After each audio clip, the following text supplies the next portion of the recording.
Hello everyone, welcome to another episode of CPCN with me, your host, Chris Pritchard. Oh dear. Ooh. Zwift recently announced their e-racing regulations in a post that was posted on Zwift Races. I've had a look through it and it's much of a muchness. There's lots of legal jargon that I don't particularly understand, but a couple of points did stand out for me, and they are clause 12.4.1. Exclusion of any wheel-on trainer.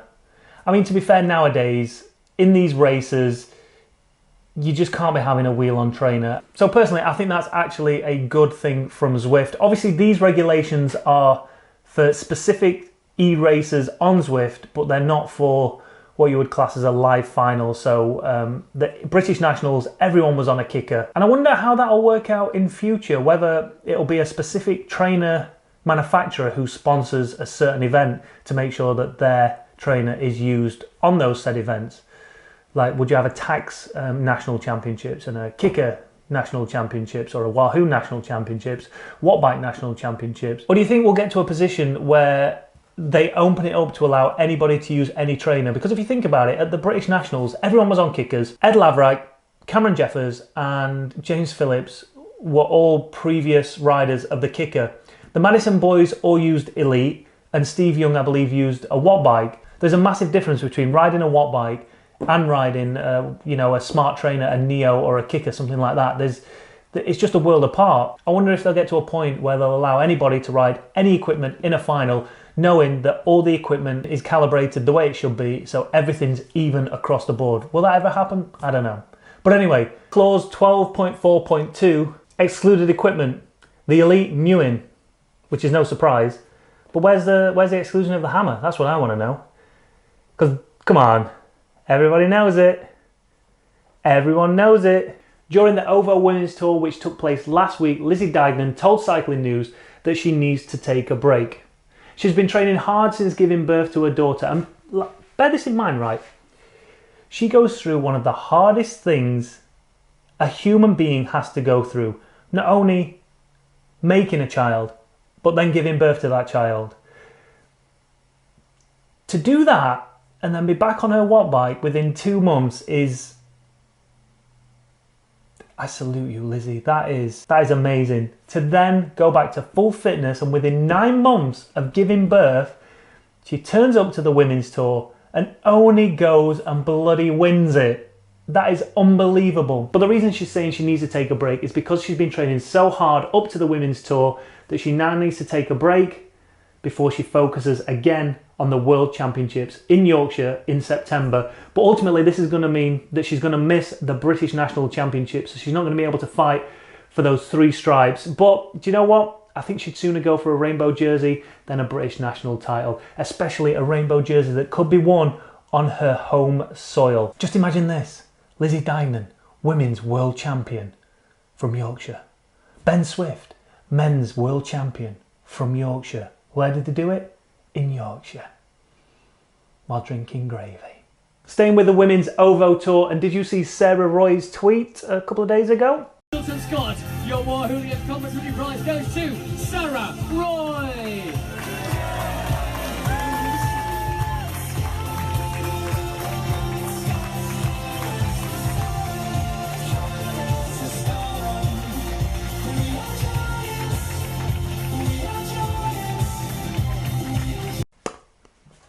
Podium guy.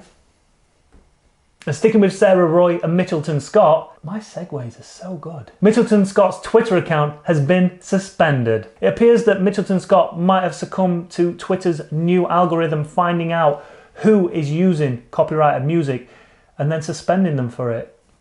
Whether that suspension is going to turn into a complete termination of the account, we don't know yet, but currently their Twitter account is suspended. So, yeah. Don't use copyrighted music, I guess. Them's the rules. So last Friday, I covered the story about the Healthmate Cycle Live team, where 8 riders have come forward accusing Patrick Van Gansen, the direct sportif, of inappropriate behaviour. And that story is just snowballing once again. Van Gansen took to Facebook over the weekend and left an open letter on there.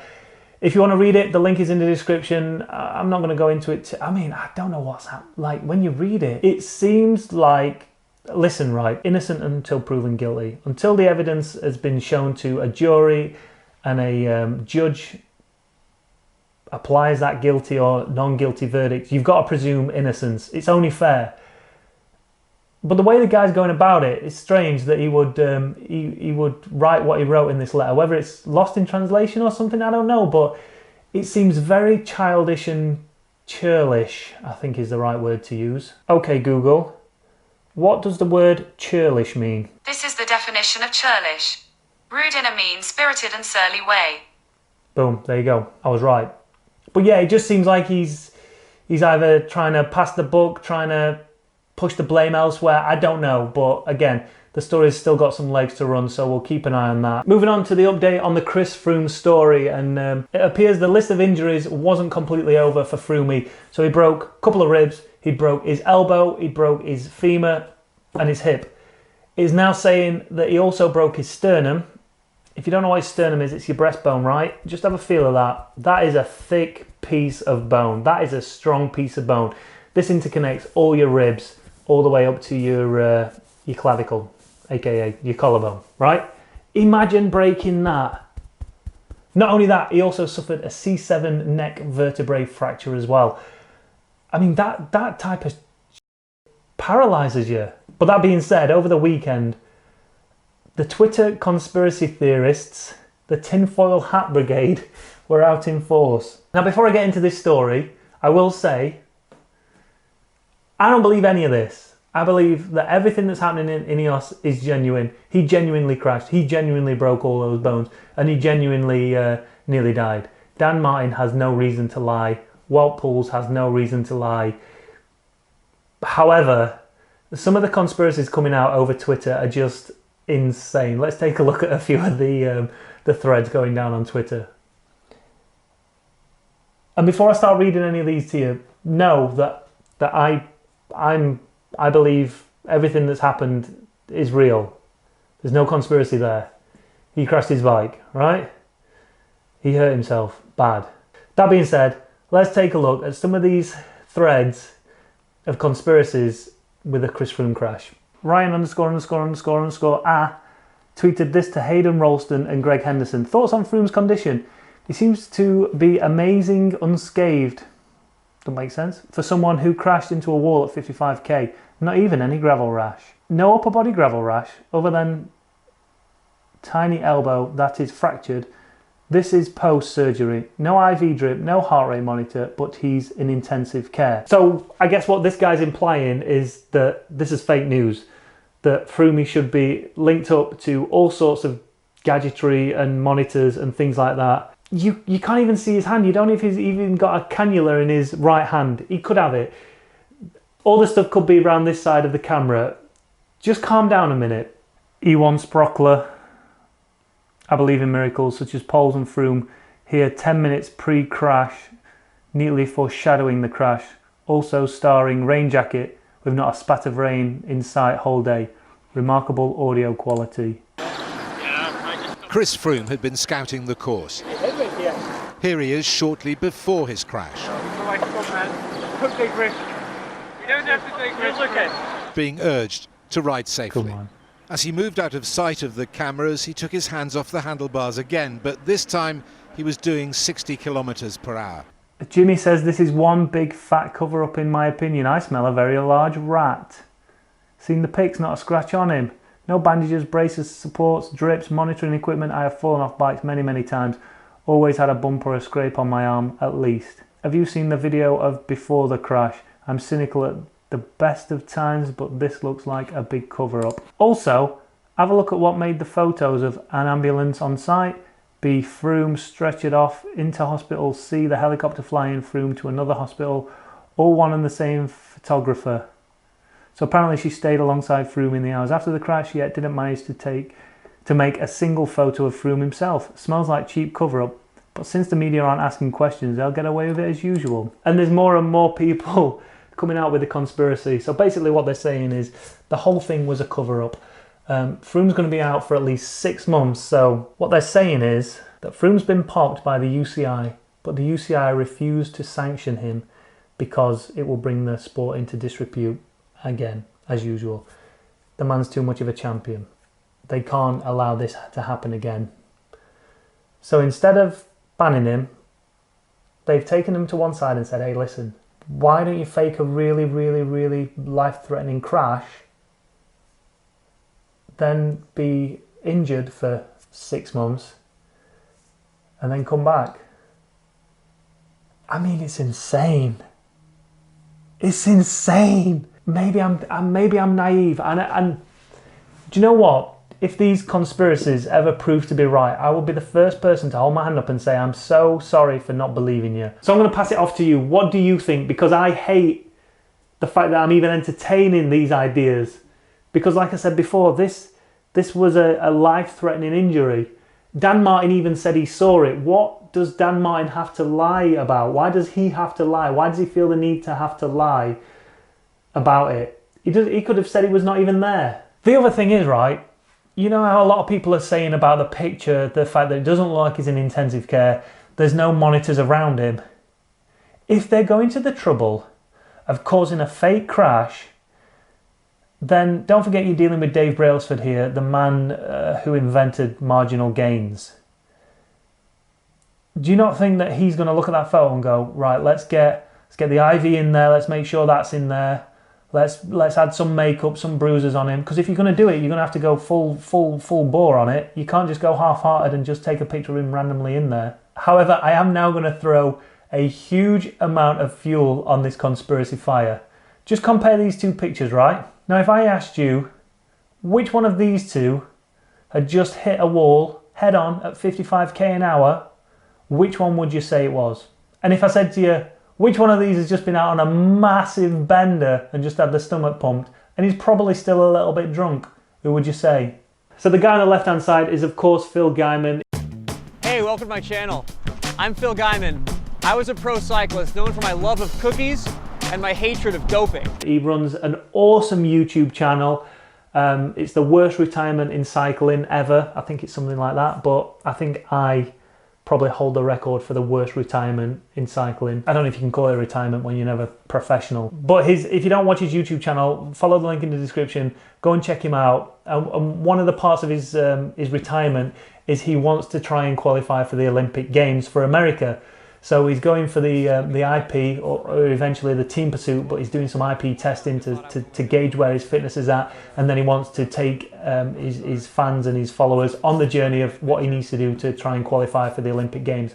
Similar to what I'm doing, but with the Commonwealth Games, but we'll talk about that another time. Anyway, he entered his first track race. I don't know if it was ever or for a very, very long, I presume it's for a very, very long, very long time.